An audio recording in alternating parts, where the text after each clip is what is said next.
Hello అండి అందరికీ. AP ప్రభుత్వం విజయవాడ జైలు మీద ప్రత్యేక దృష్టి పెట్టింది. ముఖ్యంగా ఏంటంటే అక్కడున్న అధికారులని మార్చుతారు, సూపరింటెండెంట్ అలాగే జైలర్ని మార్చుతారు, అలాగే అక్కడున్న ఉద్యోగులందరినీ కూడా బదిలీ చేస్తారని చెప్పేసి ఇవాళ పేపర్లలో పెద్ద ఎత్తున హైలైట్ అయితే కావడం జరిగింది. మనందరికీ తెలుసు, ఇప్పటికే విజయవాడ జైల్లో వల్లభనేని వంశీ, అలాగే పిఎస్ఆర్ ఆంజనేయులు, అలాగే రాజకేశ్ రెడ్డి, లిక్కర్ స్కామ్లో కీలకమైన వ్యక్తి రాజకేశ్ రెడ్డి, వీళ్ళందరూ కూడా విజయవాడ జైల్లోనే ఉన్నారు. అయితే ఇంత సడన్గా ఏపీ ప్రభుత్వం విజయవాడ జైల్లో అధికారులని మార్చడం వెనక ఉద్దేశం ఏంటి అని చెప్పేసి పెద్ద స్థాయిలో చర్చ అయితే నడుస్తుంది. ఈ అధికారులు మారవటం వెనక ప్రభుత్వం ఈ జైలు మీద దృష్టి పెట్టడం వెనక ఒక పెద్ద ప్లాన్ ఉందని చెప్పేసి మనకైతే అర్థమవుతుంది. ముఖ్యంగా ఏంటంటే రీసెంట్గా లిక్కర్ స్కామ్ కేసులో రాజకేశ్ రెడ్డిని అరెస్ట్ చేశారు కదా.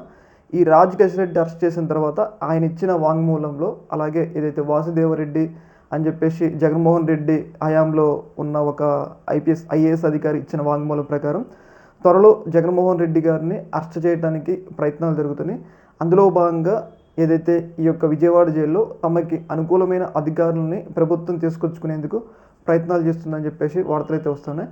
ముఖ్యంగా రానున్న కొన్ని రోజుల్లో ఏదైతే రాజకేశ్ రెడ్డి అలాగే వాసుదేవరెడ్డి ఇచ్చిన స్టేట్మెంట్ల ఆధారంగా జగన్మోహన్ రెడ్డిని అరెస్ట్ చేసి విజయవాడ జైల్లో ఉంచుతారు. కాబట్టి జగన్మోహన్ రెడ్డికి సరైన సౌకర్యాలు అందకుండా తమకి అనుకూలమైన అధికారులని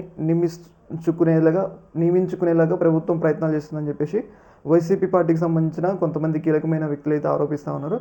ఏదేమైనా కానీ ఒక్కసారిగా ఏపీ ప్రభుత్వం ఏదైతే విజయవాడ జైల్లో ఇప్పటికే చాలా కీలకమైన వ్యక్తులు ఉన్నారు, మళ్ళీ ఇప్పుడు జగన్మోహన్ రెడ్డి గారిని కూడా అరెస్ట్ చేస్తారు అన్న వాదనలు బలపడుతున్న సందర్భంలో విజయవాడ జైలు మీద ఏపీ ప్రభుత్వం ప్రత్యేకంగా దృష్టి పెట్టింది. కాబట్టి సంథింగ్ ఈజ్ రాంగ్.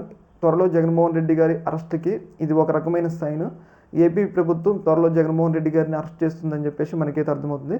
ఏదేమైనా కానీ ఈ న్యూస్ అనేది ఒక్కసారిగా పెద్ద ఎత్తున రాష్ట్రంలో చర్చనీయాంశమైంది, విజయవాడ జైలు అధికార బదిలీనని. ఎందుకంటే ప్రభుత్వం బదిలీ చేసిందంటే సంథింగ్ వాళ్ళ మైండ్లో ఏదో ప్లాన్ ఉంది.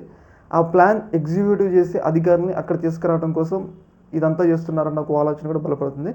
చూడాలి మరి భవిష్యత్తులో వైసీపీ పార్టీ జగన్మోహన్ రెడ్డి గారు మరి జైలుకి వెళ్తే ఎలా నిలబడుతుంది, తర్వాత నడిపే నాయకులు అనేది మనం చూడాలన్నమాట.